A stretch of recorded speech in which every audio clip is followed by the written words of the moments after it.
আসসালামু আলাইকুম প্রিয় বন্ধুগণ, আমরা অনেক সময় বাজার থেকে সবজি নিয়ে আসি। ফল মূল সবজি এগুলা কিন্তু আমরা বাজার থেকে কিনে নিয়ে আসি, আমরা বাড়িতে নিয়ে আসি খাওয়ার জন্য। যেমন এখন পবিত্র মাহে রমজান চলতেছে, রমজান মাসেও কিন্তু প্রচুর পরিমাণে ফলমূল কিনা হয়, কিংবা শসা কিনা হয়, ক্ষীরা কিনা হয়। এগুলা বাজার থেকে আমরা কিনে নিয়ে আসি। এমনিতেও ঊর্ধ্বমুখী দাম, অনেক চড়া দাম, এর ভিতরে আমরা এগুলো নিয়ে আসি।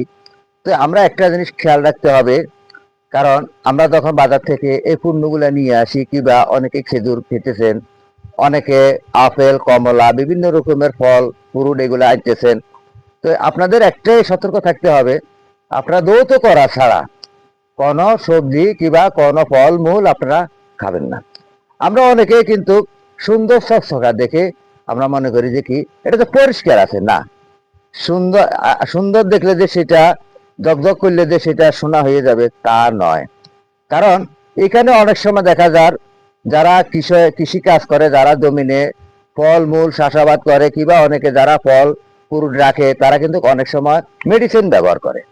আর যারা কৃষি কাজ করে, যেমন শসা, বেগুন, তারপরে আপনার এই বিভিন্ন রকমের সবজি, চিরা, এগুলো কিন্তু তারা কি করে, কীটনাশক ব্যবহার করে। যেমন আমি আজকে বিকাল বেলায় কীটনাশক ব্যবহার করছি।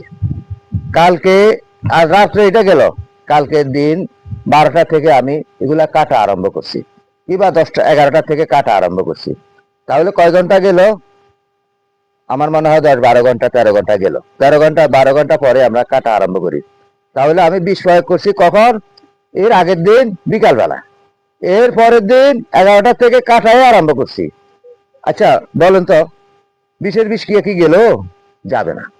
বিষের বিষ কিয়া যাবে 72 ঘন্টা পরে। আমার এই সবজিগুলা কাটার প্রয়োজন হলো 72 ঘন্টা পরে।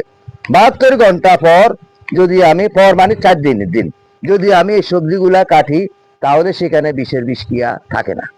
আর অনেকে বলে, আমার মায়েরা বোনেরা, অনেকে বুদ্ধিমানেরা বলে আগুনে গেলে বিষ পানি হয়ে যায়। আসলে না, এগুলো হলো গল্প কথা। আপনি তাহলে তো বিষ রান্না করিয়ে দিতে পারেন। আপনি বিষ রান্না করে খান না কেন? আপনার তো তরকারির সাথে গরম গরম তরকারির সাথে বিষ খাইতে পারেন না। আগুনে দিলে যে বিষের বিষ কিয়া চলে যাবে, এটা কিন্তু বস কথা। এটা বললে কিন্তু একবারে এগুলা গল্প কথা। বিষের বিষ কিয়া কখনো যাবে না। তরকারির সাথে আপনি রান্না করে খাচ্ছেন, অথচ 72 ঘন্টা যায় নাই, 72 ঘন্টা আগে আপনি এই 12 ঘন্টা পরে আপনি এই সবজিগুলা কেটে বাজারে দিচ্ছেন। সেই সবজিগুলা আপনার নাতি নিচ্ছে, আপনার মেয়ে জামাই নিচ্ছে,